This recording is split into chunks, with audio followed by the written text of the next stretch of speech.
transforming musical linguistic objects, elf machines.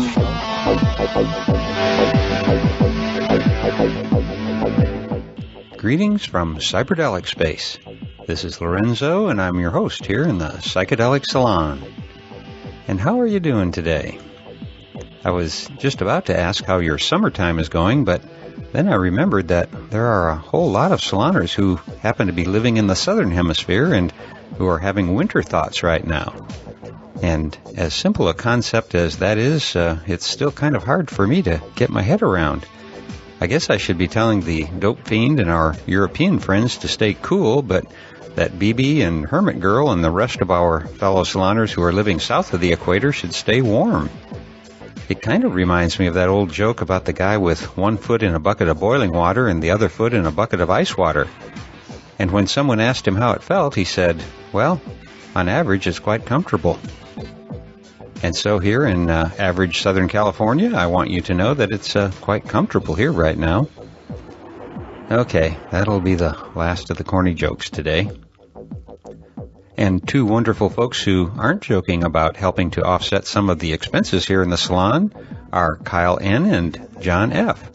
And if I'm not mistaken, they both have been hanging around with us here in the salon for quite a while now. So thanks for being here, Kyle and John, and thanks again for supporting these podcasts. Speaking of which, let's get right into today's program, and as you know, this will be the third program in which we're hearing the recording of a workshop that Terence McKenna gave sometime around the 5th, 6th, and 7th of November in 1988, way back when Ronald Reagan was still the U.S. president. And by the way, if you don't want to wait for me to finish playing this entire set of tapes, you can download them from our psychedelicsalon.org website, where fellow saloner Miguel Fernandez posted a link to a zip file that not only contains this workshop, but also the talk that Terence gave in Palenque in 1999. But if you want to hear that talk, you can also find it as podcast number 2 in this series. So, thanks again to Miguel. We are going to hear what, for me, is a brand new McKenna workshop.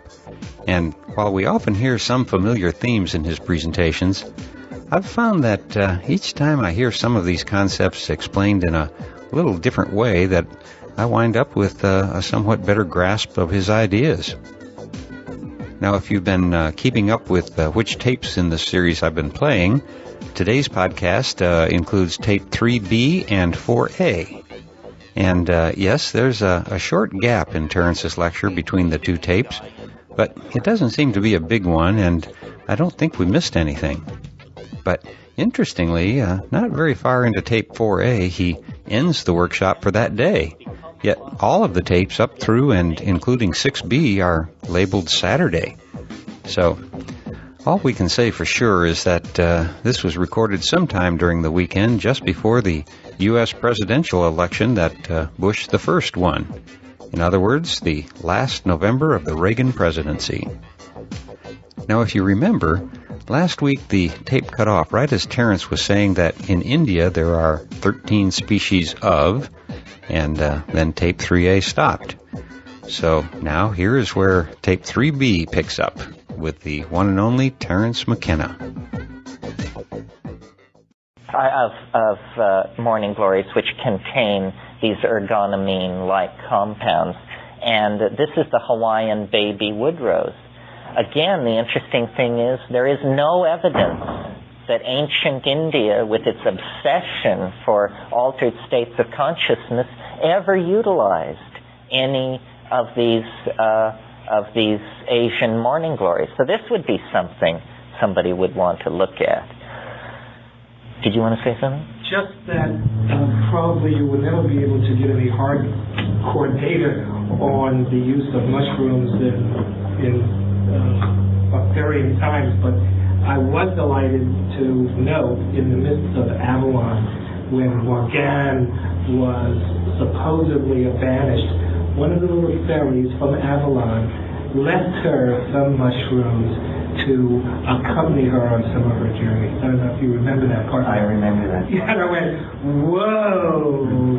Well, Marion Zimmer Bradley lives in the hills of Berkeley. We can assume she's fully installed and hooked into the myths of the counterculture. But it would be great. Someone told me that they went to the island of Iona, I think it is, which is where the Book of Kells was supposedly composed. And they said there were mushrooms everywhere, that it was just to be there is to be inescapably confronted with mushrooms, and yet this doesn't, no tradition, no mention. Yeah, off the coast of England. It's where St. Columba came. St. Columba came and reintroduced Christianity into England in the 900s. Christianity had died out in England.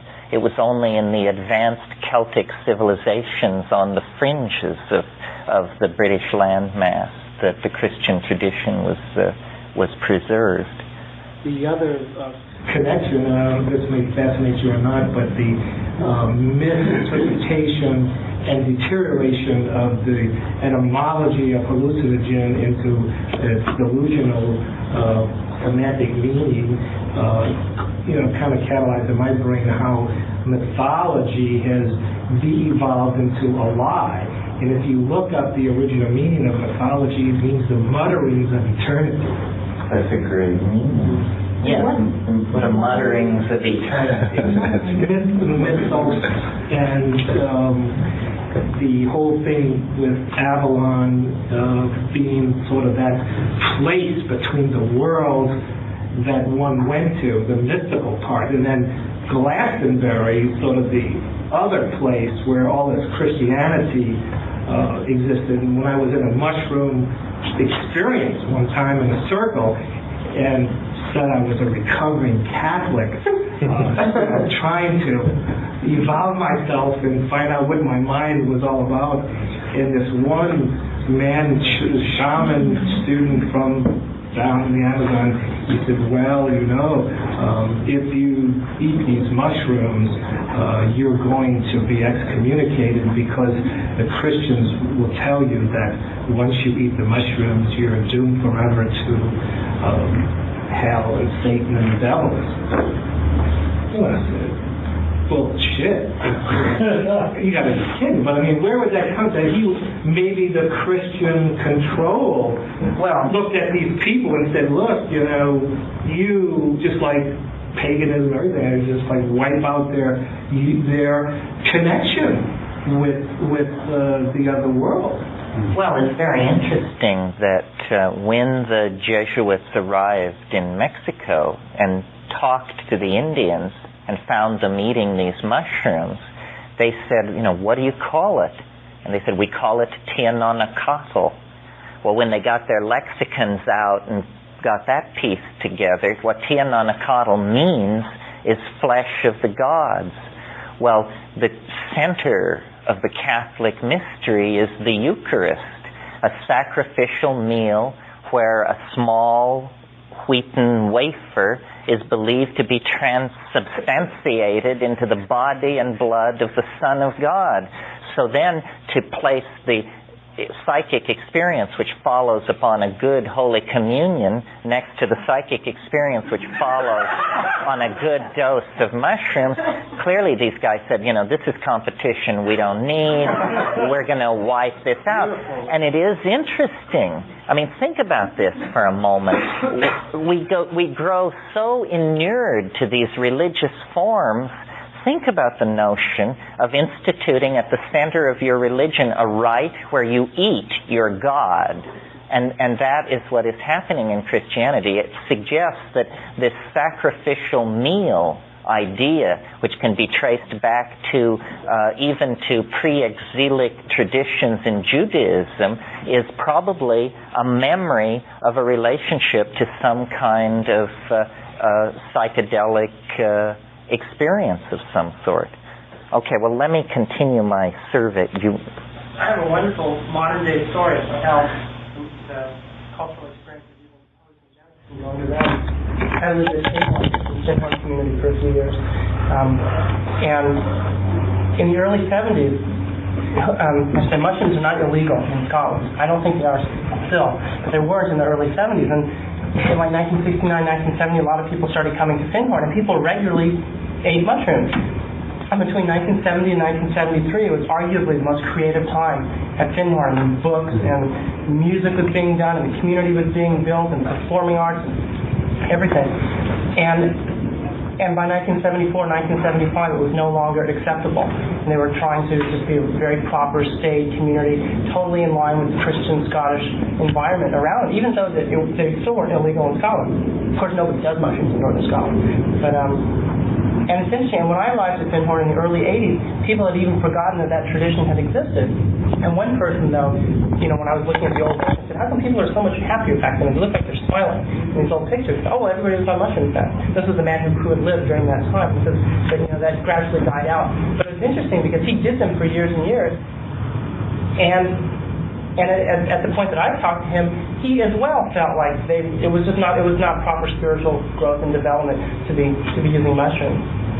Yeah, well, I think institutions will inevitably substitute a rite or a ritual for the authentic, for the real McCoy, because then priests can control the pipeline to God, and the parishioner can approach with offerings.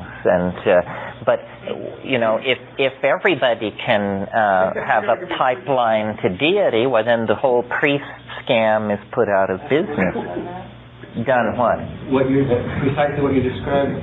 Suppressing? No, substituted essentially a ritual, i.e. meditation or some kind of trip, for the experience, and then empowered the priest, i.e.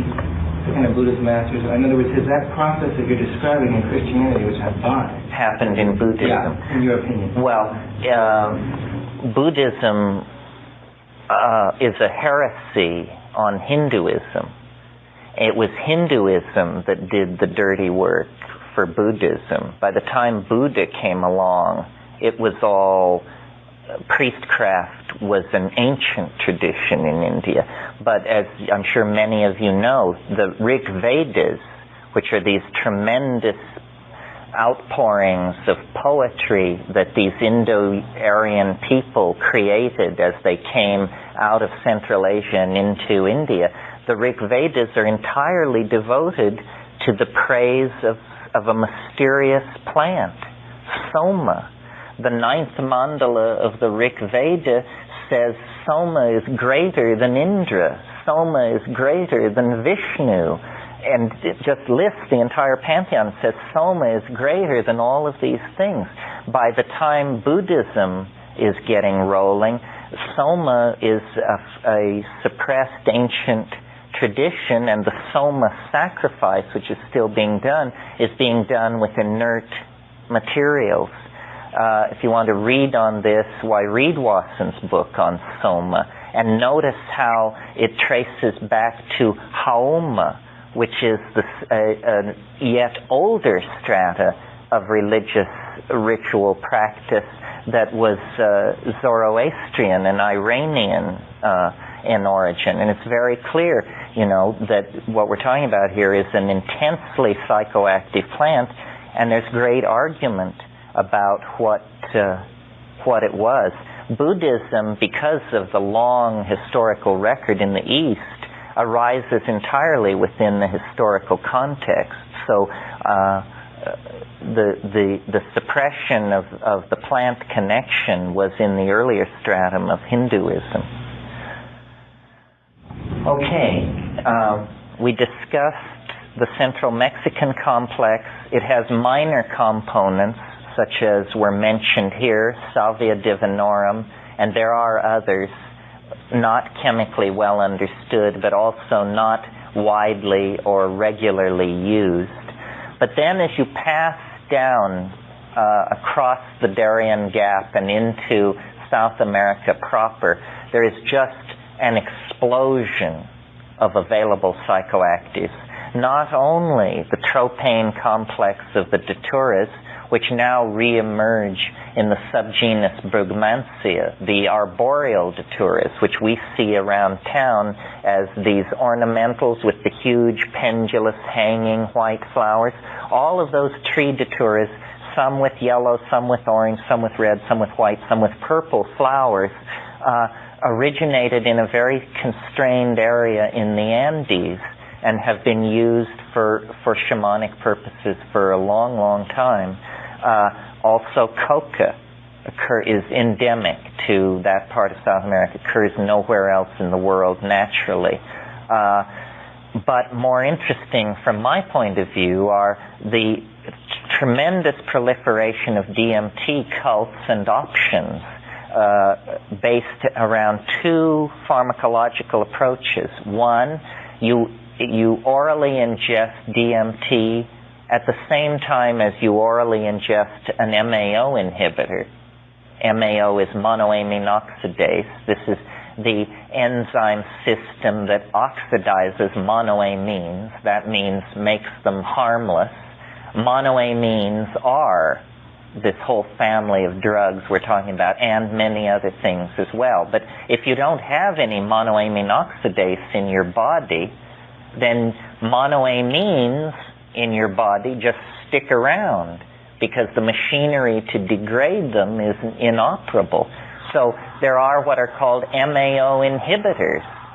This means you take this compound and it causes the monoamine oxidase in your body to be bound. It can no longer do its work. DMT ordinarily would be destroyed in the gut, in the intestine, the upper GI tract.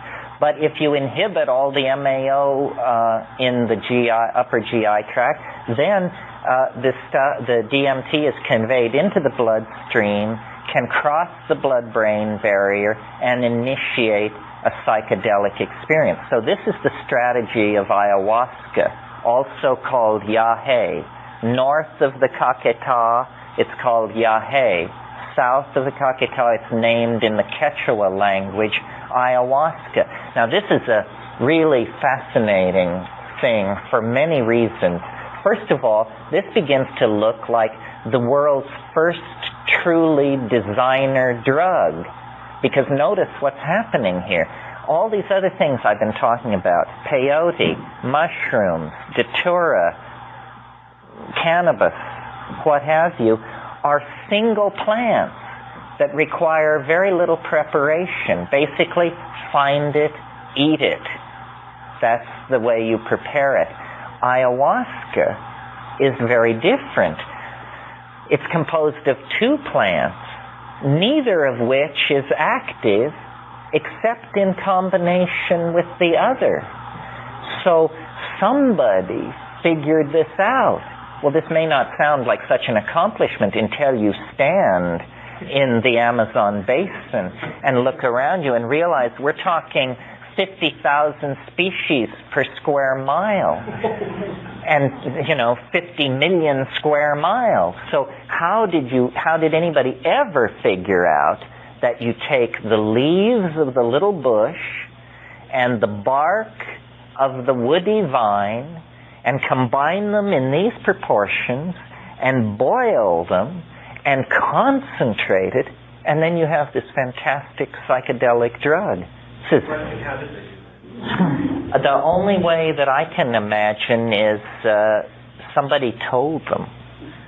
And my experience is that these plants talk, that this does not make sense to the rational and discerning mind. But nevertheless, it is possible for one plant to lead you on to another.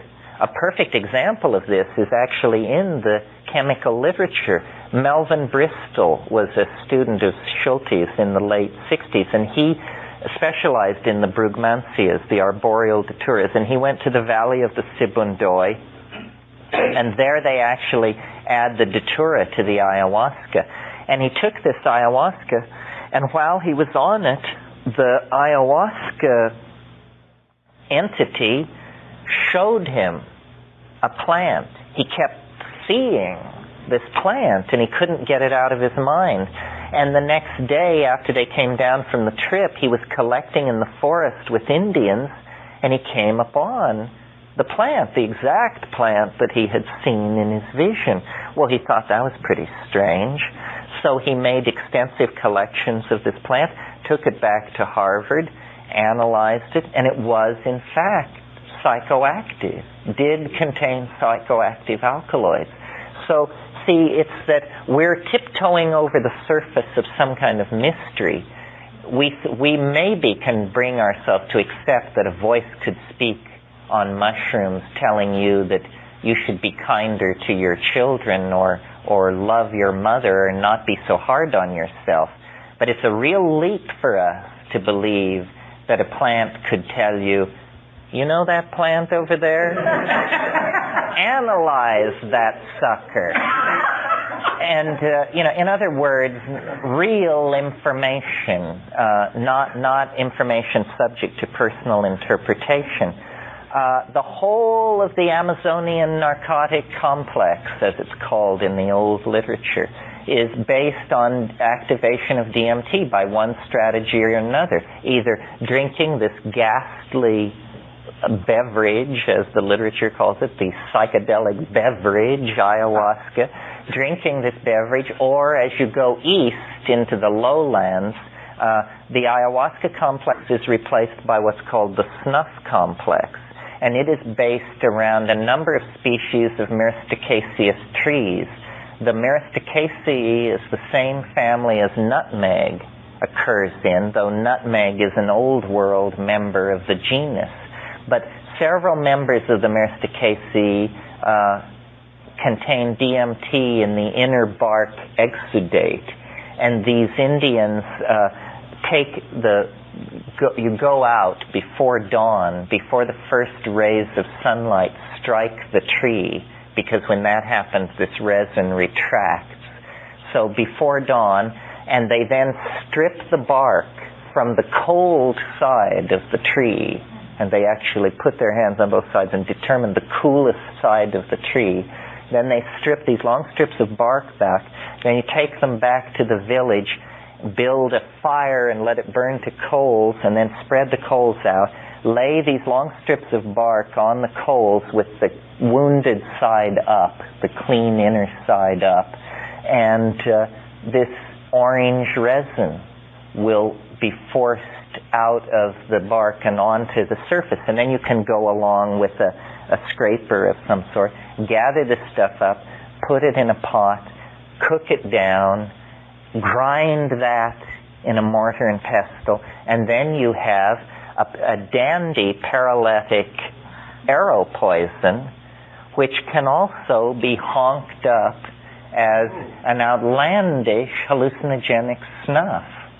And there are many stories of these Yanomamo and Waika people going out on the hunt and honking up their supply of drug and just getting their poison arrows out and scraping off the points so the guys can get a buzz on and won't have to go back to the village. Well, it's a very interesting complex. It hasn't been very much researched by Westerners, and the reason is easy to figure out why. Here's how you take this stuff. You get with your buddy, and you have a bamboo tube. Maybe some of you remember this from the Emerald Forest. You have a bamboo tube about this long. You pack about this much of it with this ground bark exudate. And then you hunker down in front of your friend, put the thing with the loaded end into your nostril. Your friend takes a huge inhalation of air and then blasts on the end of this thing and just drives this stuff up into your sinus cavities. Well, everything goes violet. You scream, you salivate outlandishly, you fall over backwards, and by the time you've gotten yourself together, your friend has repacked the other side and is ready to give you that. And then you do that, it goes purple again, you scream, you salivate, you fall over, and then people usually say something like, "Good." Or far out, right. Hell with that Holy Communion crap. And then you see, I'm sure you guys have seen Napoleon Chagnon did a film and Juan Downey did a film. This is great filmic material because in these Wicca villages, this has actually become, I wouldn't want to say a drug of abuse, but it certainly is a recreational drug. Not only the shamans are doing this, but people just are doing it. And you just see people leaning against walls with a line of saliva coming out of their mouth. And people just say, oh, he's doing the Epina. Oh, okay. And, people in various attitudes of consciousness and unconsciousness. And coca, of course. And which there's not a whole lot to say about coca. It's an interesting example of a psychoactive, non-psychedelic. The minute you hit the Amazon forest, they are so concerned that you've been misinformed about coca. They say, not a drug. This is not a drug. This is a food. This is a good food. This food makes us healthy. And there is some evidence that this is true, that cocaine bears very little resemblance to coca. Coca is not a spectacular experience. What I found was the way coca works is you've been sitting with these people for hours and they're talking in Witoto or some language that you have no hope of understanding. You're just about ready to excuse yourself and go to your hammock, and they drag out the coca. And the way you do it, and this is another thing, people miss the point in South America because they have no idea how much you're supposed to do. Imagine taking a tablespoon and going into a jar or a sack of flour and getting as much flour as you possibly could on a tablespoon. I mean a high-walled tablespoon, So you get like that much coca. You bring it to your mouth. You put it in. It's dry as dust.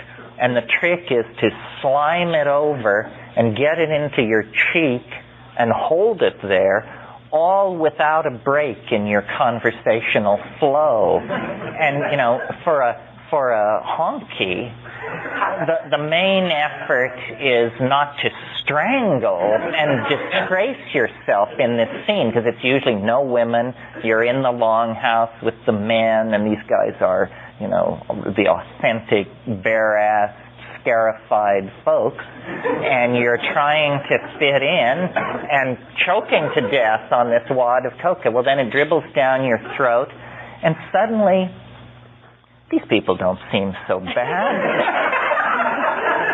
This place doesn't seem so filthy, and you don't seem so tired, and maybe you can make out what they're saying, and in fact, maybe you'll just try out a little of what you've picked up on, and, and before you know it, you're the life of the party. And then, about 20 minutes later, you think, well, maybe now I'll knock off, and then like clockwork, they reach for the tin can again and send it around, and they will do this until it's all gone. Now let's see, which way shall we go? Let's jump across the water now to Africa. I talked a little about Iboga. Fascinating cult. Very, very similar to ayahuasca in the social patterns that have arisen around it. The way ayahuasca is taken in the Amazon, in the mestizo populations that Luna is talking about, is people get together on Saturday nights in windowless sheds, to about 1/3 to have the trip, about 1/3 because they have something physically or psychologically wrong with them that they want help from the shaman with, and about 1/3 who are wannabes or just hanging in for the social occasion. And in Zaire and Gabon, where the Iboga cult is operating, this same pattern exists. And these things, ayahuasca and Iboga in Africa, are the major forces resisting conversion to Christianity. I mean, they really are the native people's answer to the missionaries. And as such, they act as a tremendous force for social cohesion. outside of the Iboga complex in Africa, really we only have rumors. I mean, you will meet shamans from this place and that place. They even come and have spoken in this school who claim knowledge of extremely powerful plant hallucinogens. But they won't cough up the name or the species or a sample. And until that's done, you have to be very, very skeptical that these things are real. One of the things that was so interesting to me, and I mentioned this morning about how the shamans are like scientists, we would take ayahuasca with these people and sing and cure and go through all these trips and the hallucinations and everything, and then a few 6-7 hours later, as dawn was breaking and all but the most hardcore people had gone back to their huts, the assessing of the trip would begin by everybody. And inevitably people would say, well, this was pretty good, but I remember a time in the Rio Waijaga when so-and-so made it, and it was like this and like this. And in other words, amazing dope tales. Amazing stories of other trips in other times and places and what had been achieved. So these shamans were consistently engaged in the search for the perfect high. They were not set in a cultural pattern. They were experimentalists, always on the outlook for rumors of new plants, untried combinations, so forth and so on. Returning then to the African situation, there is a complex of plants and suspect hallucinogens in southern Africa in use among the Hottentots, Aboriginal peoples of South Africa. And in the family of the Mesembryanthemaceae, which includes the lithops, the haworthias, these little ground-growing things that look like stones, the so-called rock plants. Well, some of those contain mesembrine.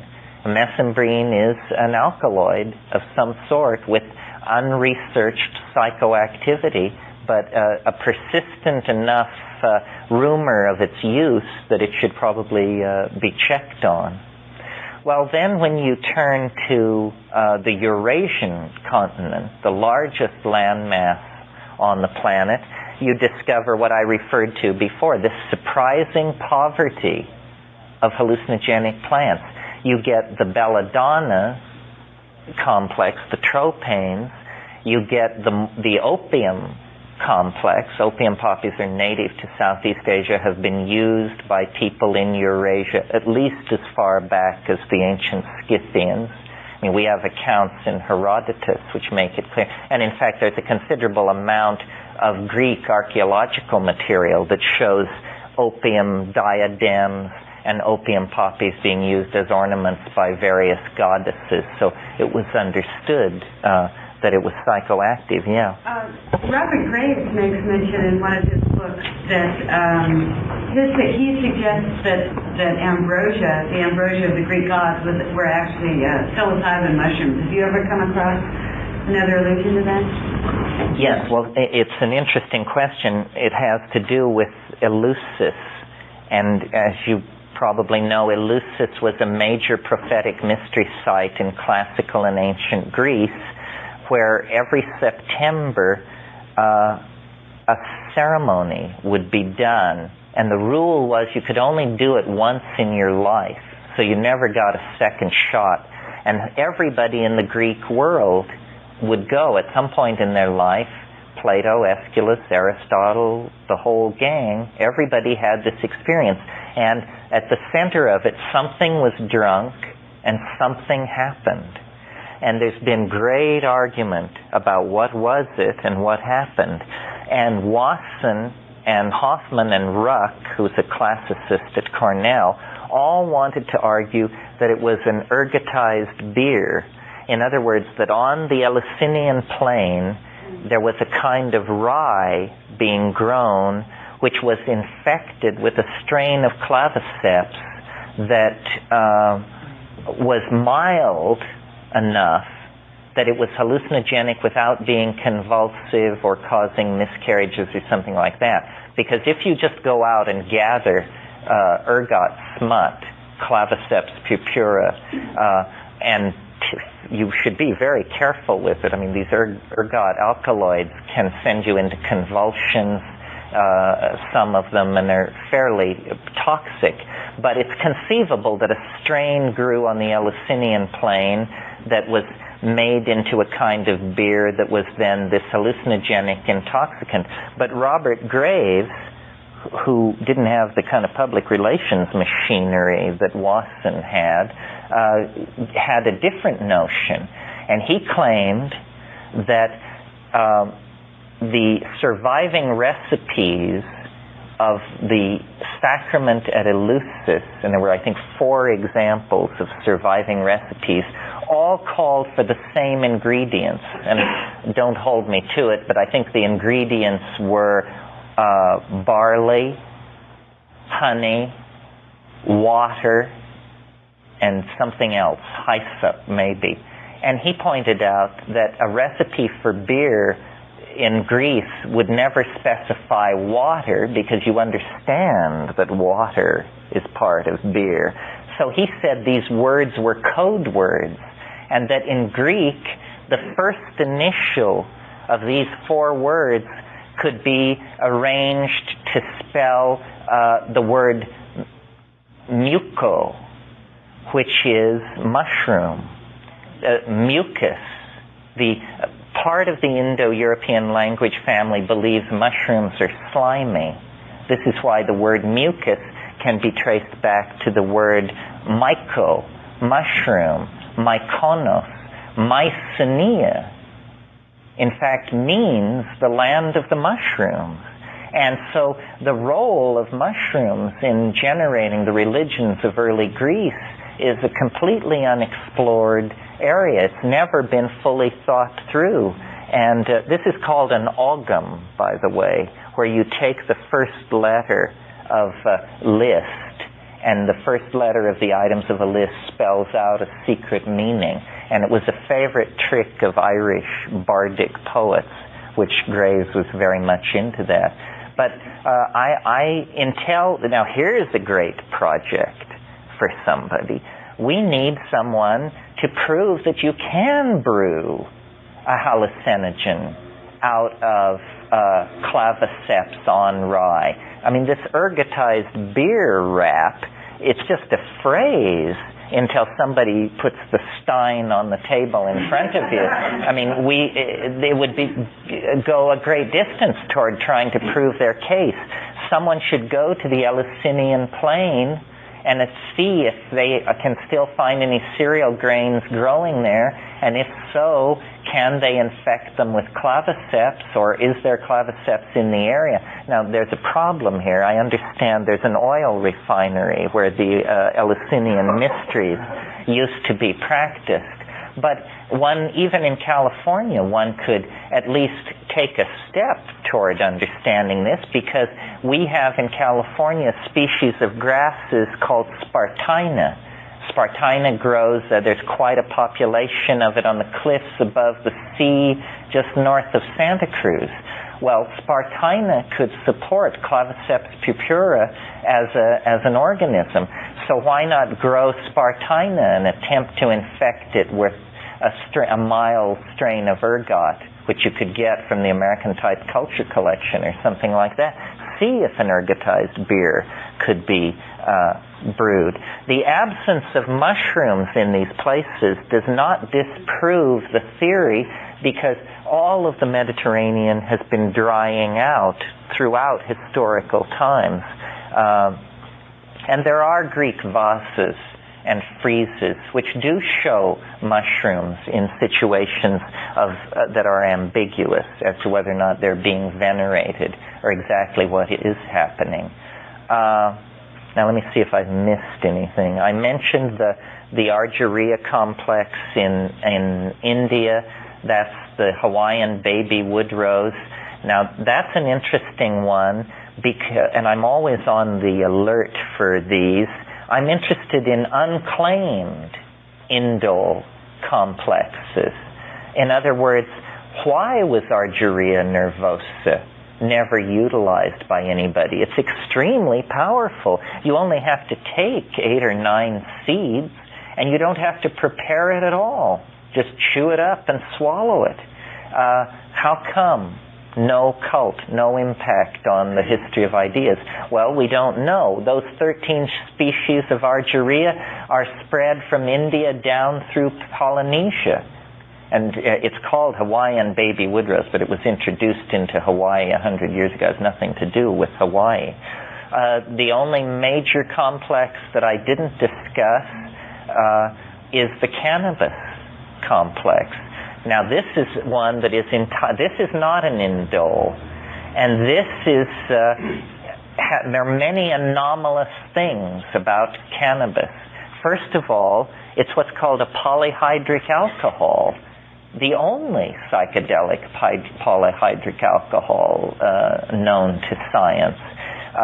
It's an extremely old plant. I mentioned last night the relationship of the metaphors of storytelling and weaving and language, and of course hemp is a fiber plant, and we find hemp and mass go back to as late as PPNB, pre-pottery Neolithic B at Çatalhöyük. There are hemp mass. Well, it's very unlikely with tossing waste from weaving into fires and the oiliness of the seed and so forth, that the psychoactive properties of this thing were not discovered.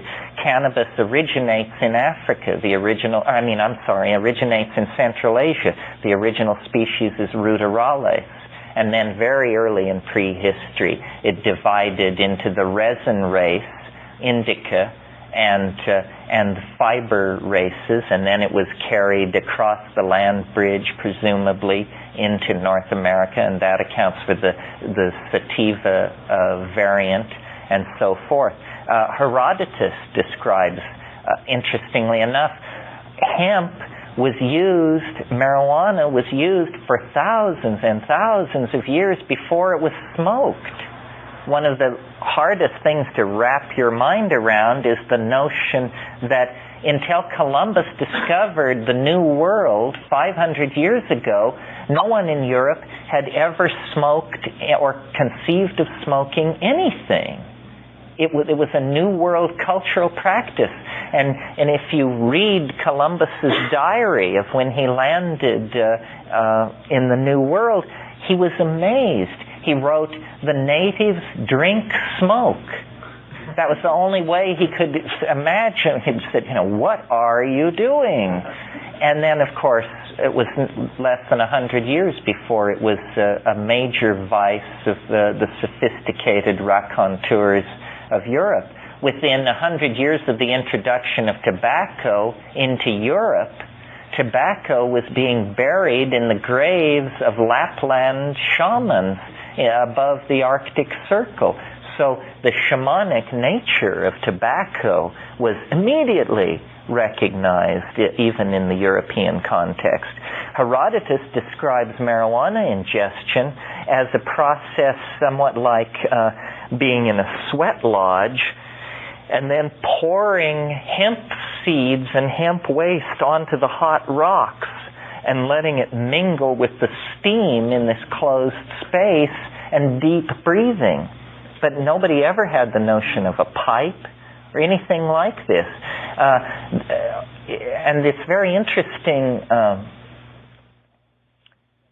for many different reasons. One is that it's a new use for the human body, less than 500 years old in European culture. At Non Nok Thaw in northern Thailand, and in other Neolithic graves, they have found long bones, arm and leg bones, with burned out centers. And they don't know whether this was a marrow extraction procedure or it was a chillum.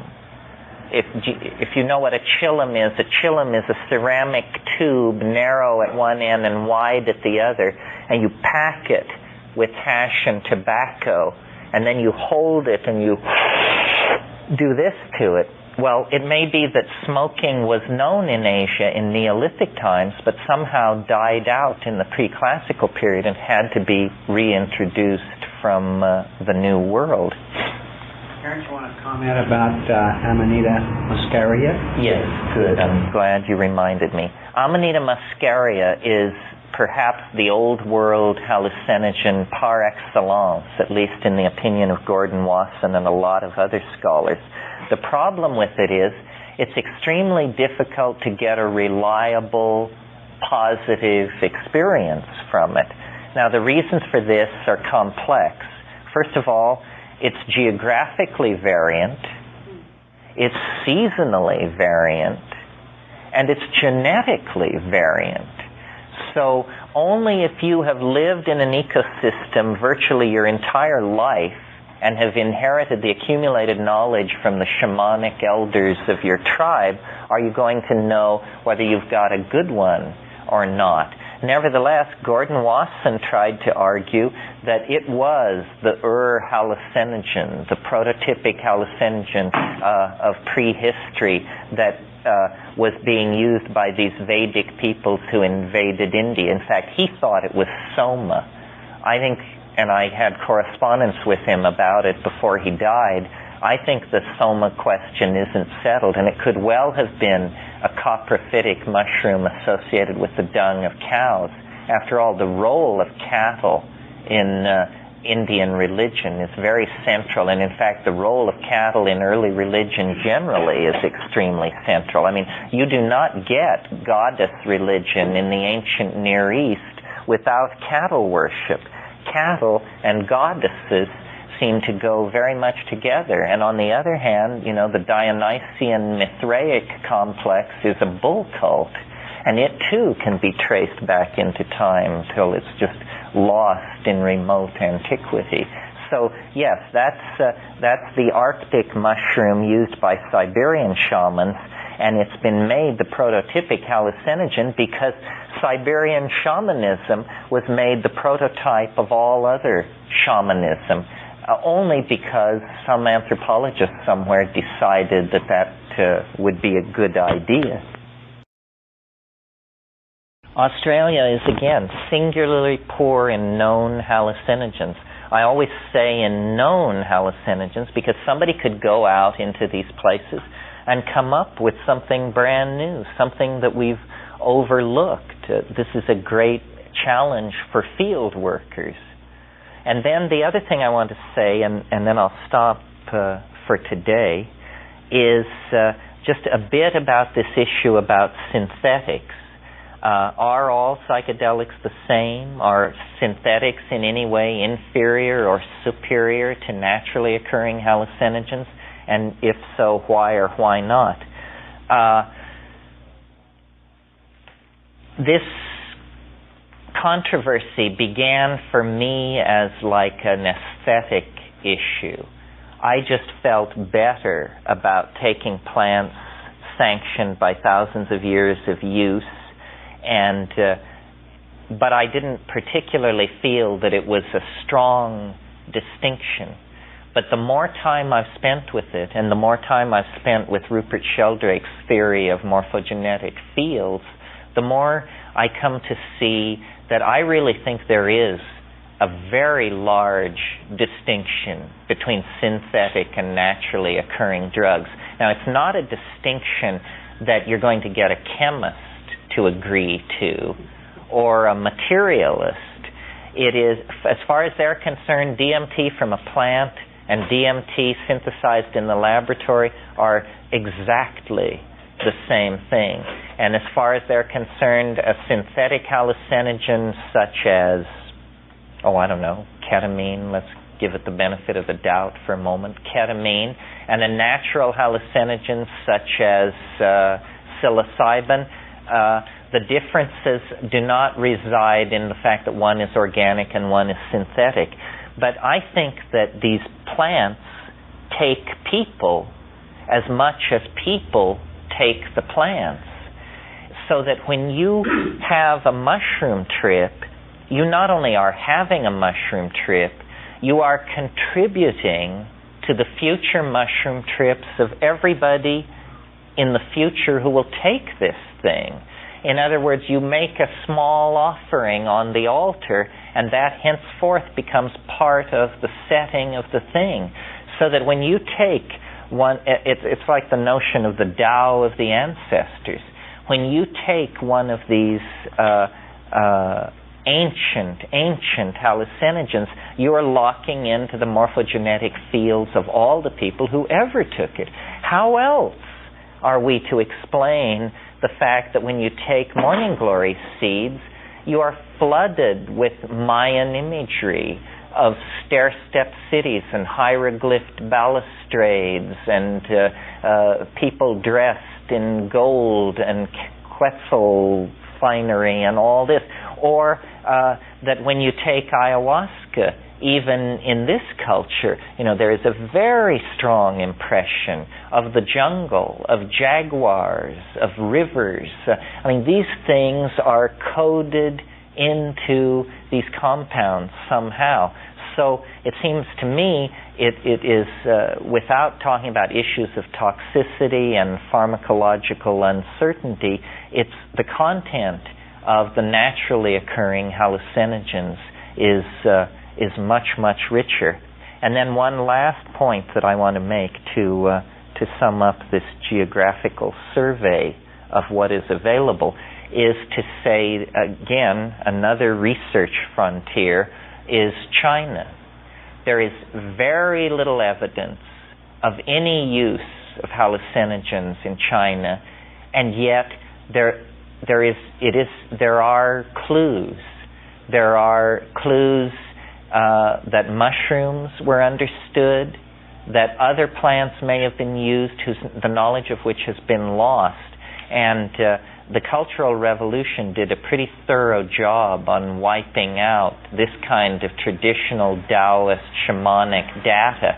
But a very simple way of focusing the problem is to say there has never been reported from China a psilocybin-containing mushroom.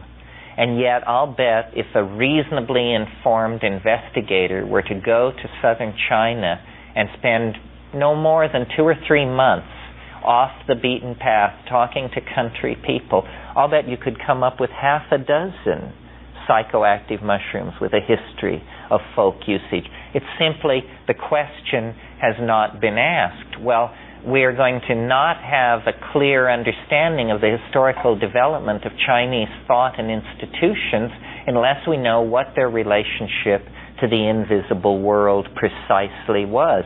And I think the indigenous tradition of shamanism, which became then Taoism, which became the real substratum of Chinese religion while it weathered various late grafted variants and foreign imports like Buddhism, but that native stratum of Taoistic shamanism hints very, very strongly that there were psychedelic usage of these plants in ancient China.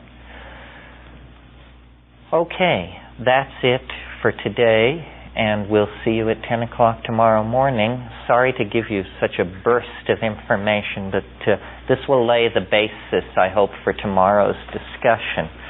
So think about what we didn't cover, what you hope to hear that you haven't, and then tomorrow we'll try to tie up all the loose threads.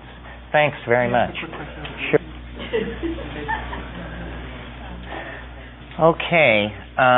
It looks like almost everybody is here. There was a woman yesterday who isn't here. I wonder if she was a one-dayer or if she'll show up. Do you all remember her? No one saw her but me. Yes, she sat. Yes. Oh, she will. Okay, well. They expected to be somewhat late, though. It's always somewhat late on Sunday morning, so we'll. A couple of people expressed interest in this week that I'm doing at Esalen, so I might describe it a little bit. It's quite different from this. It's an in-depth involvement in the mathematics of the I Ching, and then a theory that I evolved out of my engagement with that has to do with the structure of time and analysis of history as a predictable phenomenon. It has no connection with psychedelics other than that the entire thing was dreamed up under the influence of psychedelics. But it's a standalone idea, and if I'm able to control the group, I will keep it quite far from psychedelics, except in moments of rhetorical desperation. But if you're interested in the I Ching, and don't let the word mathematics put you off. I am not a mathematician, and the best mathematicians aren't either. You simply, it's just a way of talking about it and doing analysis that was very fruitful. So that's a 5-day from the 28th of this month till the 2nd of December. And Esalen has given us the big house. And a lot of people will bring their computers. There'll be a lot of machine implementation people. It'll go from Taoist scholars to assembly language programmers. And everybody will have more of a contribution to make than they suspect at the time. Well, hopefully you turned some of this over in your mind in the time that we've been apart. I certainly did, in the sense of trying to figure out what I had missed and whose concerns had not been met. And what I came up with was your interest in the specifics of time, place, and manner, which should certainly be covered because it's operational information. Talking about the various visionary plant complexes that we talked about yesterday, each one of these things has a style and a set of demands that it makes on its practitioners. And if you look at the ethnographic literature, you then see how the people who've used these things over millennia have come to terms with them, how they have accommodated themselves to these things. For instance, in the Iboka cult of Gabon, what is aimed for is early on in the involvement with the plant, a massive dose is taken, and they say it splits your head open, and you never have to take very much again, because somehow a creode or a predilection has been created, and then you are initiated into this. When you read the ethnographic literature, it's hard to believe how much they say they are taking. I mean, there's a saying in Gabon, Bawiti, which is what they call Iboga. Bawiti begins at 60, and that means 60 grams. Well, even allowing for the fact that they're using fresh root, and you might get a collapse rate of close to 50 or 75%, that still means they're saying Bawiti begins at 15 to 20 grams, which from my own experience with this stuff, I can tell you, is not even a conceivable place to begin. That's not a strong hit. That's an impossible hit. So the mushrooms, and you have to know, pharmacologically speaking, the window of effective activity. Every drug, every compound has a profile which you can imagine as a linear spectrum. Below a certain amount, it's undetectable. Above that amount, it becomes detectable first as this CNS arousal that I mentioned yesterday, and then as a full-blown psychedelic experience, and then at higher doses it begins to have toxic effects. All drugs are toxins. And people often make the mistake of thinking that if you have a toxic substance and you take half of it, then it's not toxic because there is you don't register its effects. But of course, everything is incrementally toxic. Now, some things are very safe, have a great range of effectiveness, well below the range where any toxicity begins to set in. Other compounds are active as psychedelics at a level just slightly below the level where you're going to begin to have toxic effects. So you want to know what the profile is of the particular substance that you're thinking of taking. In pharmacology, one of the parameters that they establish is what's called an LD50, which is a fairly unpleasant concept, which you should nevertheless be informed of. LD50 means lethal dose 50. This means we have 100 mice, and we give them an unknown drug.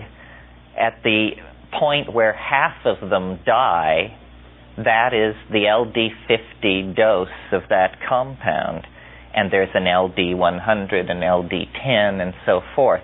What you want is for the LD50 to be tremendously high relative to the effective dose. Now, the perfect or model compound in that case is, of course, LSD. LSD is active at the 25 microgram range, 25 gamma. A microgram is a millionth of a gram. It's well below a smidgen. Now, the LD50 for lysergic acid has never been determined. Do you agree? Yeah. It's never been found how much it takes to kill half of the test animals.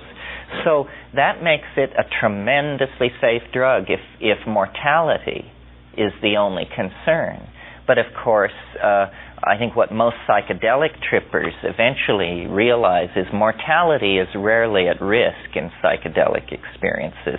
What's at risk is sanity. And, being nuts is not as bad as being dead, but nevertheless, it can spoil your entire day. So, and it's very reassuring, having taken a compound like psilocybin and to have become totally convinced that you are dying, to just remind yourself that the LD50 is 200 times more than you took, and therefore it's impossible, and you merely have to discipline the hind brain and take control of your fear, and then you will be all right. I wish somebody would have told me that. and you're a pharmacologist. But when you're in it, you really think you're dying. When you're in it and you think you're dying, you weren't able to say to yourself, yeah, I did. Now see here, no one has ever died at this dose level, and well, it is a question.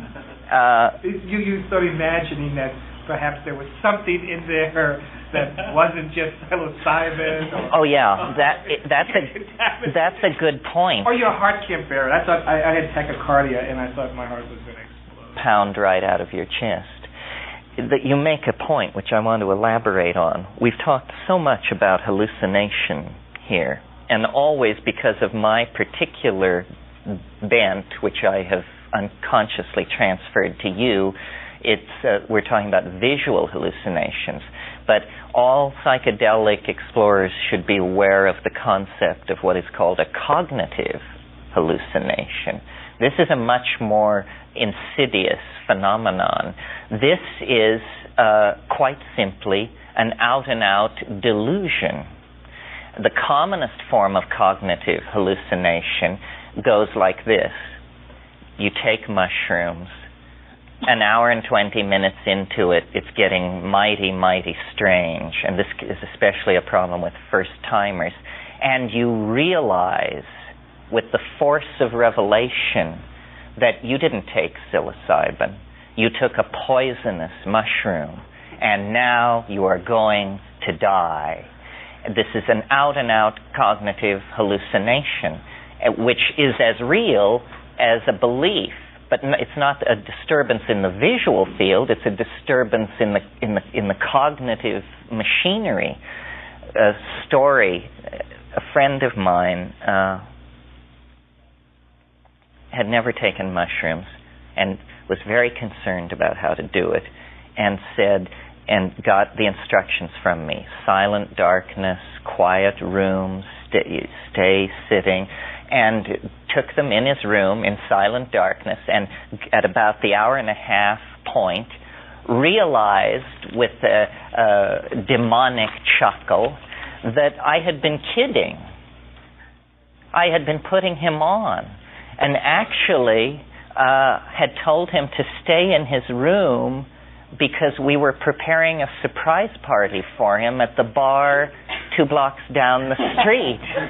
And chuckling to himself with this realization, he showered, dressed, and went down to the bar 2 blocks down the street, pushed open the door and said, "I'm here." And the guy behind the bar said, "Oh, really?" Well, the trip got wilder from there, because in the wake of disconfirmation of one of these cognitive hallucinations, people tend to become confused, paranoid, and upset. So you have to continuously track your mental processes, and it's really good to stick with whatever rules that you've laid down for yourself. I actually apply this technique in my own life. If I get to the place where I cannot understand what is happening, I try to think back to the last moment when I did understand what was happening, and then do what I said I was going to do then, having given up on understanding it in the moment. The practical fallout from this in terms of psychedelic research is what we call the chain to a tree technique, which is where you just chain yourself to a tree, and providing you don't hang yourself with the chain, this cuts down the possibility of doing something peculiar. Psychedelics this doesn't tend to be a problem, but for instance with Datura, the best intended and most together people lose it completely and then come back into it 12 or 24 hours later to just survey the swath of wreckage that they have cut through their own and other people's lives. I had a friend years ago, a very diminutive, attractive woman who took Datura with a couple of boyfriends, waited hours and hours, nothing happened. They finally decided to go to their homes. She walked them down the stairs, said goodbye to them at the top of the stairs. It actually happened in the Haight. And that was the last thing she remembered until she came to on the 6th floor of the federal building in the San Francisco County Jail. And the charge was assault on the arresting officer, and the evidence was the officer's thumb, which had been bitten off. So she was, an Antioch PhD in medieval literature. So it happens to the best of us. Yeah. Can't you eliminate a lot of that cognitive uncertainty by having somebody with you when you do this straight? Yeah, you can. The ideal situation, and always I'm only speaking from my own experience, and I may have an odd take on it because God knows I'm odd, but to to my mind, the ideal situation is to have the sitter 2 rooms away, and you have a doorbell or the equivalent. Because if the sitter is with you, you start to analyze the sitter. And as someone once said to me in India, face is index of mind. And the sitter can just become an existential galaxy of possibilities, because you can read their history, their intent, their most secret thoughts, your belief in what is their most secret thoughts. People are concrescences of ambiguity that you don't want to get too tangled up with in that state unless you really are ready for the trip to take that particular direction.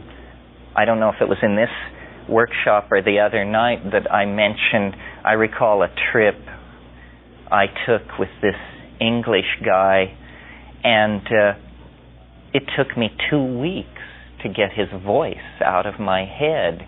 It just became like this accompaniment to consciousness, this stream of sort of understated English upper-class gibberish on all subjects, and I finally, it retracted. That's called becoming a victim of the transference.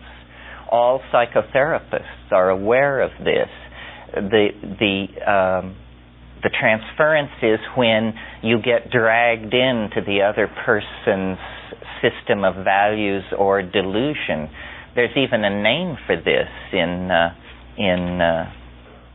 clinical psychology. It's called allophrenia. Allophrenia is schizophrenic behavior on the part of normal people in the presence of schizophrenics. And this is a real problem. Your friend is put in the place. You go to see your friend to cheer them up, and your friend is not violently insane, but saying strange things, behaving in strange ways, and you, in an effort to relate to them, begin saying strange things and behaving in strange ways, and before you know it, the resident has to break in and escort you to the elevator because you're causing a problem in the ward. The transference is this phenomenon happening among people who are more or less psychologically healthy, but still it can be very disrupting. I think the sitter should be there only if there's a 3-dimensional emergency. And the sitter, the notion, I like the word sitter because it's operational. It tells what you should do. And guide is not such a pleasing word. This implies control, prior knowledge, hierarchy, so forth and so on. The best guide sitter I ever knew was a wonderful old guy. He's dead now, but I'm not yet ready to say his name in public. I'm sure some of you know him. But his style was, he read these paperback trash novels, and he would just sit down with somebody, give them the stuff, and every once in a while they would fight their way out of this ocean of hallucination to deliver some insight, and he would just put down his book and turn to them and say, "That's nice, now go back to the music." Pick up his book, and this guy could get 600 pages in a situation where he was nominally in charge of a dozen people who were tripping. So non-intervention, I think, and then there's the question of doing it with another person, and then the question is it going, meaning that the other person is going to be stoned too, and this has its own pitfalls and ambiguities. If it's your lover, your sexual partner, then in my opinion that's probably the best way to spend your time. If it's not, then the sky is the limit. You're going to learn more about this person than perhaps you were prepared to. sometimes it's easy. It's no problem. Everybody stays who they appeared to be before you took off. But sometimes, the masks just start being hurled across the room in all directions, and you don't know where it's going to leave you. My approach, I guess, is one of two extremes. I guess I sort of belong to the sensory deprivation school, that lie down, shut up, silent darkness, music very judiciously, if at all, and I always do it at night, which some people find that strange, but night is quiet. The energy dies down. There's calm and still between midnight and 4 a.m. The other end of the spectrum is someone like Salvador Roquette, who, gives you 3 drugs, plays heavy metal rock and roll, then you get to see the Auschwitz films. And no, I'm not kidding. I mean, it is an effort to, so far as I can tell, drive you absolutely starkers, and I would not submit myself to that. This same polarity exists in therapeutic theories. Some schools of therapy want you to lose it, want you to weep, lament, rend your clothing, throw yourself on the floor, kick your feet in the air, and this is called getting out your stuff or working through your stuff. What I find about this kind of thing is it resonates too long. It doesn't feel like you've gotten clear of it. It feels like you have simply objectified it. But life is an uncompleted puzzle. I could certainly change my mind. I have never felt that the primary use of these things was to cure what is called in modern parlance neurosis, what I call unhappiness. It isn't for that. It is, and again, this may be the influence of Jung in my background. Jung felt that there was no such thing as normality, that life, the task of life was what he called individuation. And he felt it really doesn't even begin until you approach middle life. I mean, you must leave the 20s behind you because they are so socially and hormonally turbulent that you're just basically trying to make sense of it on a day-to-day basis. But then you settle in and this unfolding takes place. And I really assume that we are all beyond neurosis. Not that we are not neurotic, but that we all have our own strategies and our own take on our own quirks and peculiarities. The psychedelic thing as tool is more to go beyond the legacy of the normal into the transpersonal or the suprapersonal and really view life as an open-ended domain to be explored. So I find myself talking to psychologists a lot because this is where this has been seized upon, because it does perturb the dynamics of the psyche. But for instance, I don't think you should give people hospitalized for psychotic behavior psychedelics. They're having enough trouble. They are being overwhelmed by the contents of the unconscious 24 hours a day and have no tool to make sense of it. The rest of us can make sense of overwhelmment by the unconscious if it doesn't go on too long. I mean, I don't think there's any one of us who would wish to take mushrooms, arrive at the heights, and just stay there. Because after 48, 72 hours, some situation would arise which would cast us into an extreme state of disequilibrium. It's more like diving. A friend of mine said many, many years ago, the yogin and sub-in, shaman, psychedelic voyager, the yogin and the schizophrenic dive in the same ocean. It's just that the yogin remembers to take his tanks along. And that's what it is, I mean, there is this possibility of inundation and overwhelmment. Well, let's return to the matter of dosage and set and setting. Yeah. I have a question. You mentioned yesterday how you favored organic materials over synthetic. What about, taking organic materials but then refining, and narrowing them down, getting rid of all the other ingredients in the plant? That's our Western tendency, is to just take something, refine it down, isolate the active ingredients, and then take doses of that. Do you see that the other natural ingredients that the mushrooms or ayahuasca and whatever it have provided kind of synergize the active ingredients and make the trip easier or smoother? Yeah, I think so. Rarely in a plant where you have a psychoactive compound will it occur all by itself. For instance, in the peyote cactus, there is mescaline, there's N-methylmescaline, there's anhalamine, anhaloine,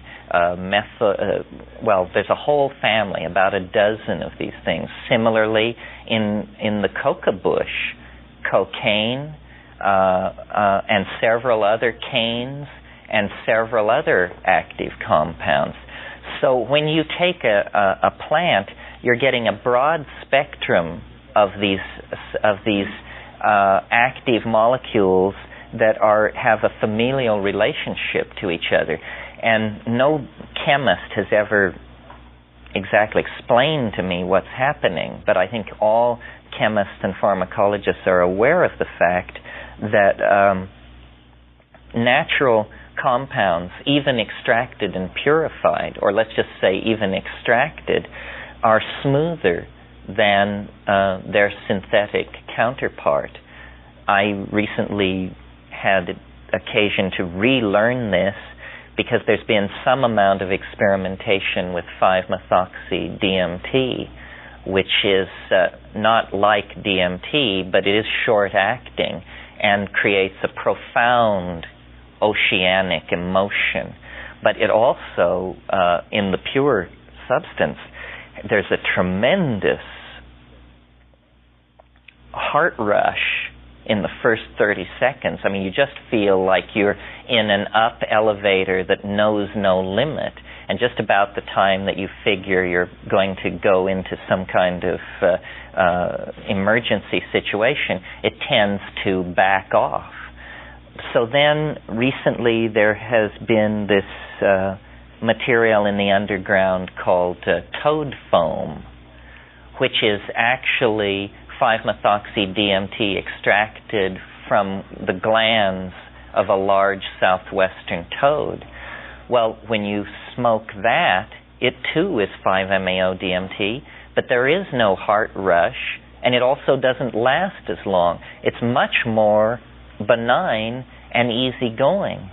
Even in cases where there isn't a detectably variant spectrum of compounds present, for instance, in the psilocybin in Stropharia cubensis, really there are only two active principles, psilocybin and psilocin, and psilocin is the dephosphorylated ester of psilocybin, so they are basically the same compound.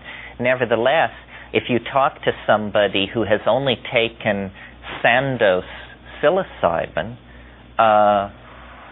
it's much less animated and interesting than organic psilocybin.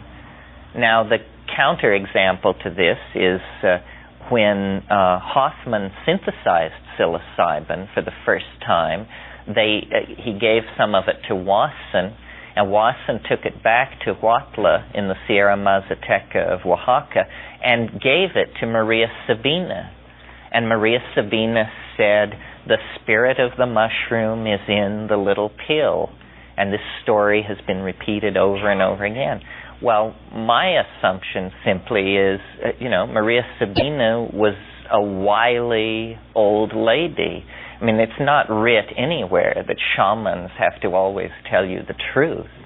And I very seriously doubt that the experience, I've never had the opportunity to take chemically pure psilocybin. The difference between the morning glories and LSD is one of animation and color. The morning glories, you see, I'm talking now about Ipomoea and turbina, the Mexican species, when you take them, there is a flood of Aztec, Toltec, Mayan imagery. It's just, it's uncanny. You can't believe it while it's happening, that you would see this much glyphs and carved obsidian and quetzal feathers and all of this stuff. Is it the morphogenetic field? Is it the broader vegetable spectrum of the alkaloid rather than the synthetic? Who knows? These things remain to be looked at. In terms of the theory of morphogenetic resonance, it seems to me, some of you probably follow Rupert's ideas and Rupert himself. The problem is that the morphogenetic field is very difficult for instruments to detect. And in fact, I think so far the only instrument that can detect it is the human mind. And this probably means, that it's perturbing a field that is very, very far removed from the fields associated with the 4 or 5 ordinary forces of nature. But for instance, when you go to Tikal, or in Guatemala, or Borobudur in central Java, or Konarak on the Puri coast of India, and you take these psychedelics, the past is present. You see these places at their height, and you can say, well, it's just suggestion, But I don't know. When I take ayahuasca, wherever I take it, I encounter the motifs typical of Amazonian shamanism. The jaguar, the giant anaconda, and to show you that sometimes the iconography of these compounds is not predictable, black people.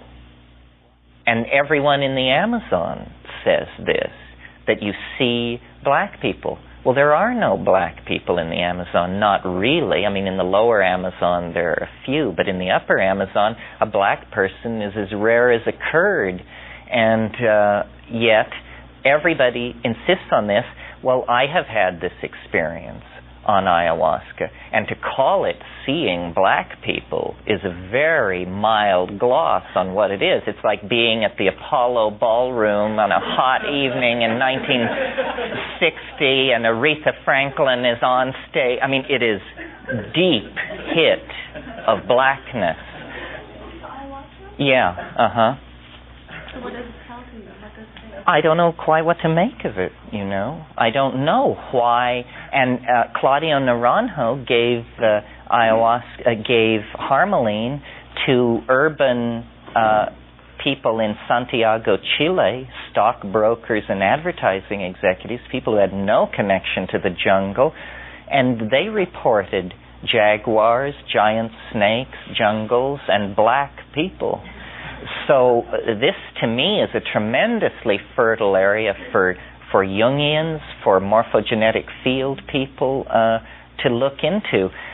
Psychics have claimed, since who knows how long, that by holding an object in their hand, they could penetrate its past states of being.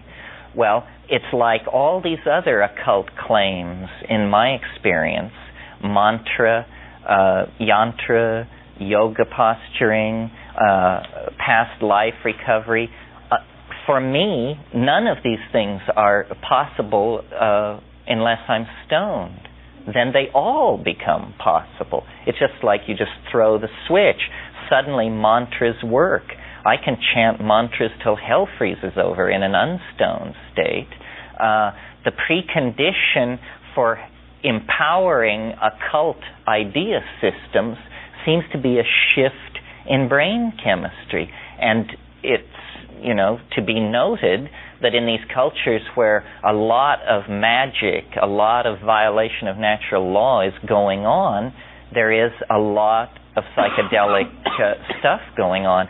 These ayahuasca shamans, say among the Aguaruna Jivaro, for instance, which is a very no-nonsense tribe of head-hunting people in the Amazon, the shamans live continuously in a state of altered consciousness. I mean, they are taking this stuff all the time. It is a food item. And what it would be like to be the shaman of the Aguaruna in the jungle all the time, taking all this stuff, it's hard to imagine, because when you just do it once, all plants have auras, all plants have songs which can be extracted out of them. I mean, they are living literally in some kind of other dimension.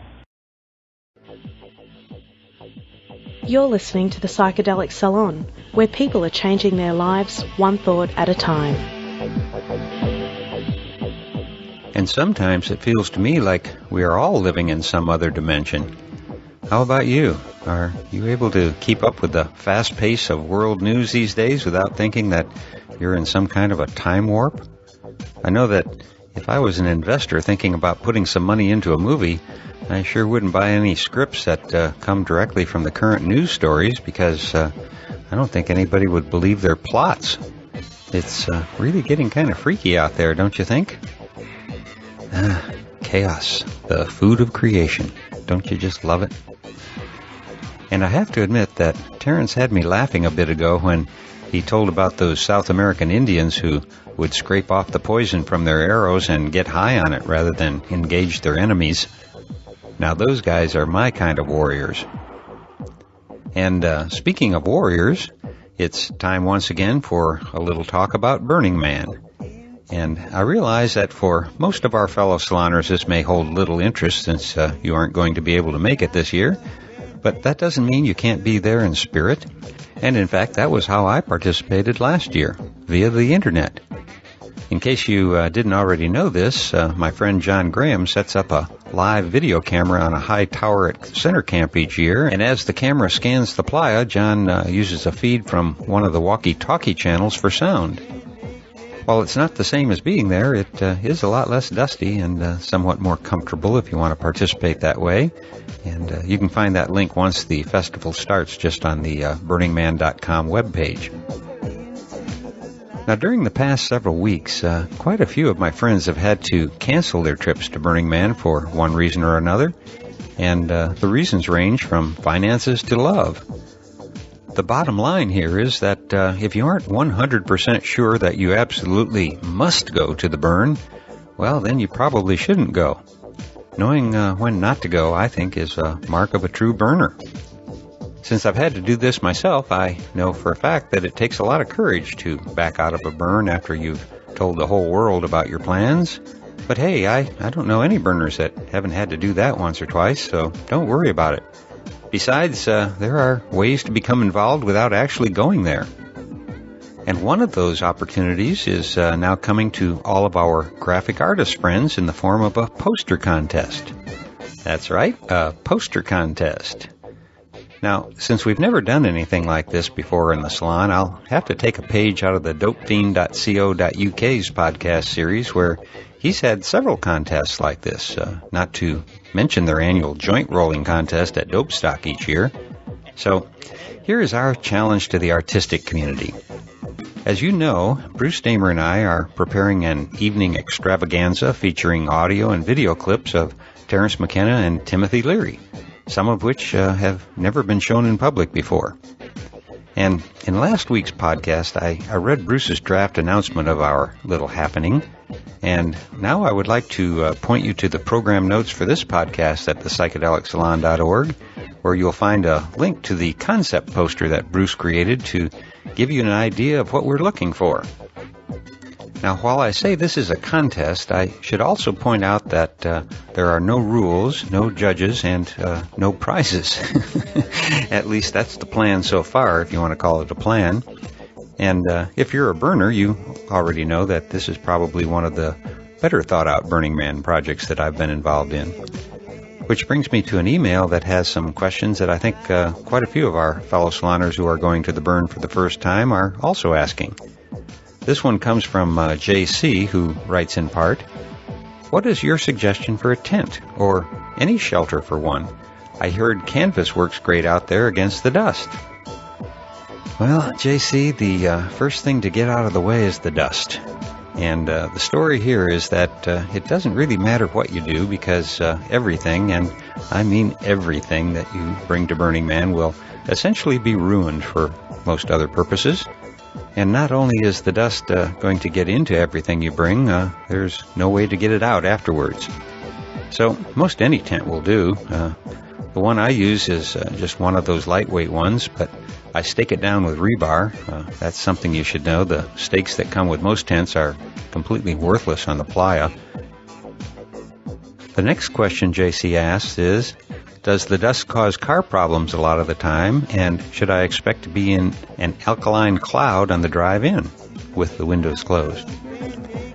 Yeah, it's a dusty drive into camp, JC, but the speed limit is 5 miles an hour, and so as long as the wind hasn't picked up yet, your drive-in should be okay. And as for car problems, I've always carried a spare air filter that I change out just before leaving at the end of the event, but that's probably overkill. His next question is, do you suggest using the standard evaporation pools suggested for beginners? Is there a new method or a different one that you know of? Again, only one person, probably need a shower or two.